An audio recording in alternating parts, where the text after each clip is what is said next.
Vi er de eneste i Danmark, som laver fældopretning, mens du venter. Hvordan foregår det hele? Du kommer med din bil, du ved ikke hvilken hjul er skæv, det er bare din bil ruster.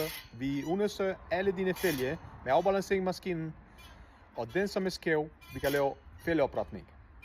Det gør vi, mens du venter. Du kan sidde ned, drikke en kaffe, en sodavand. Mens du er færdig med det, vi er også færdige med din hjul oprettet. Så sætter vi dækken tilbage, vi afbalancerer den, og sætter vi den på bilen til dig. Alt, mens du venter.